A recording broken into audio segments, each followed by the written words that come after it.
MS Express on its way. Hello, it's Serena again on my week 2 of my Outlander green tweed outfit. I have about less than 6 days before Halloween. Last week I made up my skirt. I had a lot of trial and tribulations with it, but it's wearable.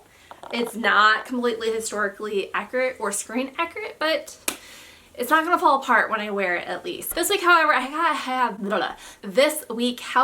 have to figure out how to make that green riding coat that Claire wears in season 1, and then it is passed down to Brianna when she comes to Scotland. So I thought I had this pattern. McCall's did a couple of patterns for Outlander. I don't have this particular coat pattern, but I do have this one that I made my other outfit in. So the jacket, it looks about the same. I'm like looking at photos of what they wore on screen and what other cosplayers have made this coat, and it seems like the cosplayers did not put a seam at the waist. For those of you who are not sewers or don't have the time to sew yourself up a jacket, it looks like Abby Schott is going to have this riding jacket soon. So I think this is the best next thing. And I'm eyeing these riding gloves to the right to complete my ensemble. What do you think? Should I get these or not get these? Or try to make them myself? But the screen version does put a seam in the waist, and this pattern has a seam. So I'm just going to try to adapt this one.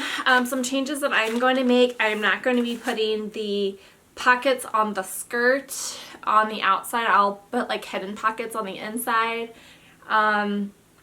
Obviously mine's not going to have a collar. Mine's going to have a hood, which I made this cloak a long time ago for my daughter. She has outgrown it a lot, but it has this hood on it, and obviously the hood is a little bit too small, but I figured I can at least start off by looking at this shape to do my hood. Obviously I have to get the trim and the fabric. I placed my order through Mood, gosh, I think last Thursday, and today is Tuesday. It still has not come, but I did order a like a mixed wool green fabric for the outside, and I bought a like a silk lining layer. Those haven't come in, so I'm gonna have to just, I guess, start with my mock-up. I think that's the best thing. My problem with these patterns is that I have a pretty small chest, but I have a belly, and my chest is like on the lower, probably like a 10, but my belly is like a size 20. So I generally just size up, make my mock-up, and then take it in on the chest. I mean, do you guys have that problem too? My belly sticks out just as far as my boobs. And I know I probably should be wearing a pair of stays underneath it. I don't plan on wearing a pair of stays every day, and I do plan on wearing this outfit on the regular. Since I've invested so much money in this outfit, I figured, you know, let's just do a historical bounty type look. So let me know, do you think it's easier to take in the chest or let out in the stomach? Because my body, like my 38-year-old body, is not shaped like the models. Another thing I'm gonna have to do is harvest my fur, which, no, I'm not gonna go out hunting. I actually found, I found this, I don't even know if you would call it vintage, because it doesn't, I mean, maybe from the 90s, this jacket. Hold up. I know, right? So pretty sweet leather fur jacket. So I got this for only $15 at my local thrift store. I'm going to gently remove the fur. Hopefully this is going to be enough for the hood and the cuffs. It is also made out of leather, and it's cream leather, the same color of the riding gloves that Claire wears in season 1. I probably don't have enough time to make myself a pair of gloves, because I've never even made a pair of gloves for myself, but if I don't make it this week for Halloween, then I'll make it this winter to wear them. So I am also going to keep the leather as well. So I have a lot. I'm not gonna lie, I feel a little bit overwhelmed. I am going to start at cutting out this pattern and taking the fur. Okay, so I have cut out my mock-up. I think I figured out the front. I'm gonna test this. Okay, so you can kind of see, so this is the top, the neckline. And then here is the bottom. This line right here was the original on this piece. It has a middle closure, but the green riding jacket closes towards the left. So I cut out a notch, extended it about, I don't know, 2 inches, I think. Extended it 2 inches. I'm going to test this one, and then I have this one just in case I need to fix it. Okay, so I have this cape on, and it is too small for me, obviously, so I'm going to run by feel, a place where I might think where the end of the jacket is. It's probably where my collar is, so I'm going to stick a pin in it, and then I'll count for seam allowance. Let's see, right here. And then I will just follow the line. Did I get it? No, yeah, because it slopes a little bit, I think. I don't know, I'm gonna try. I had to extend it about 2 inches from that seam right there in order for the hood to fit over my head. Okay,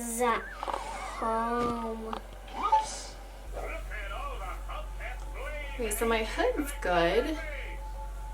Tuck my little ponytail into my hood.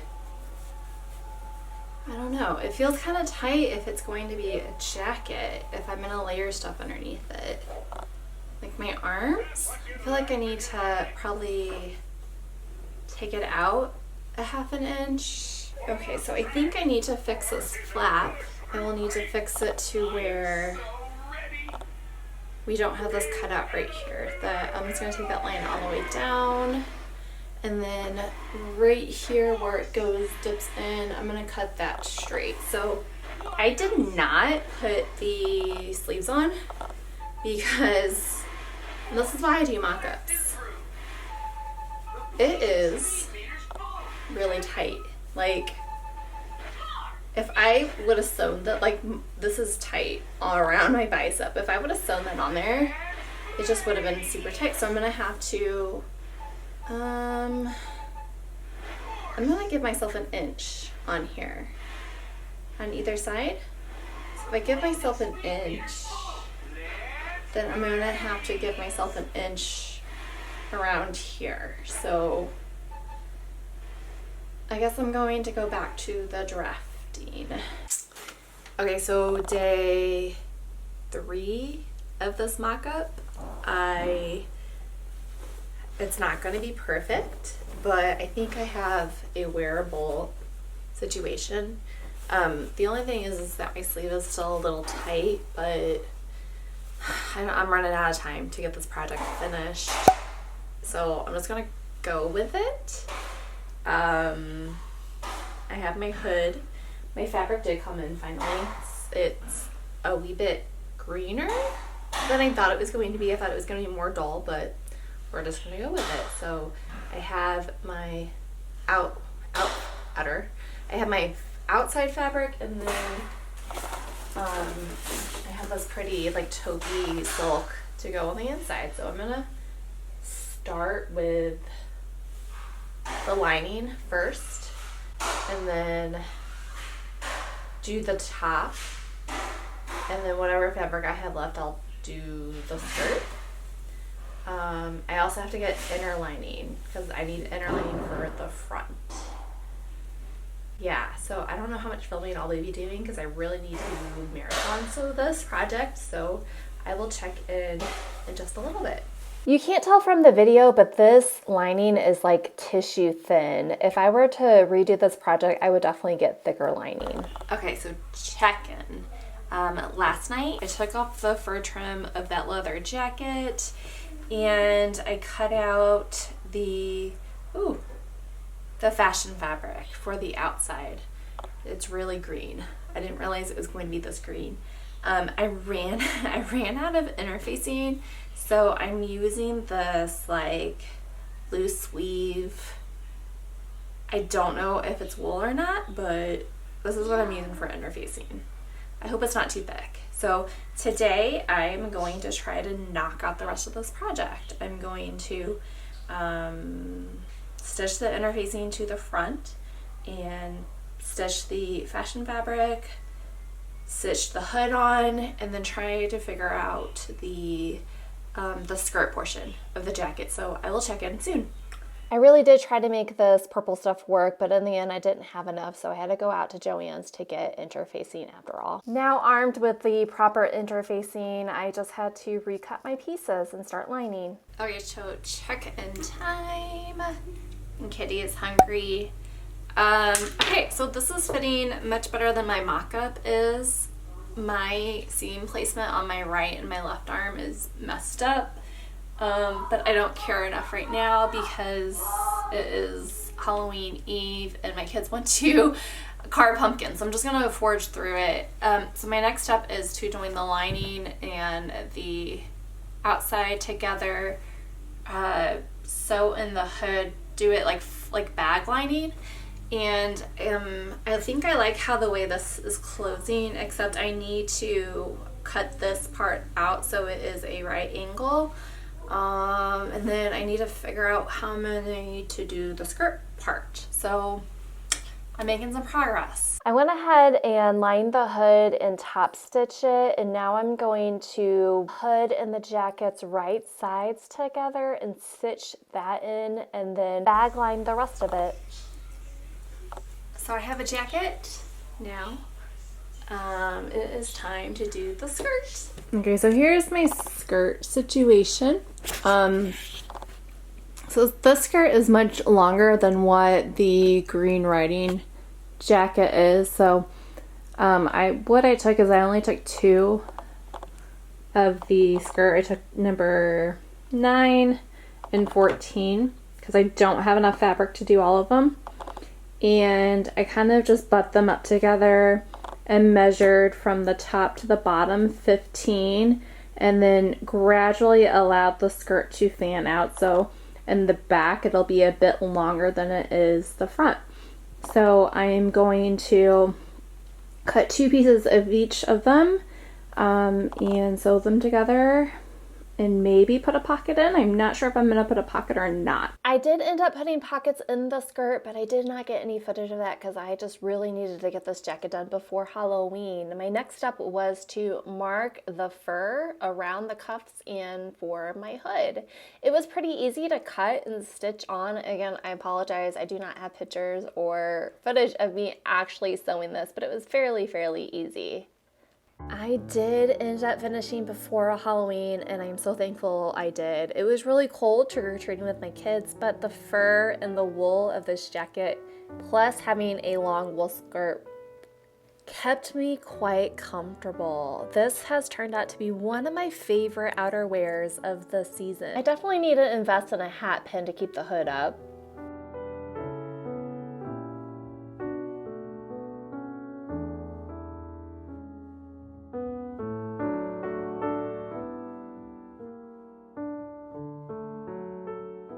Just recently snowed and I could not resist going outside with this jacket. I'm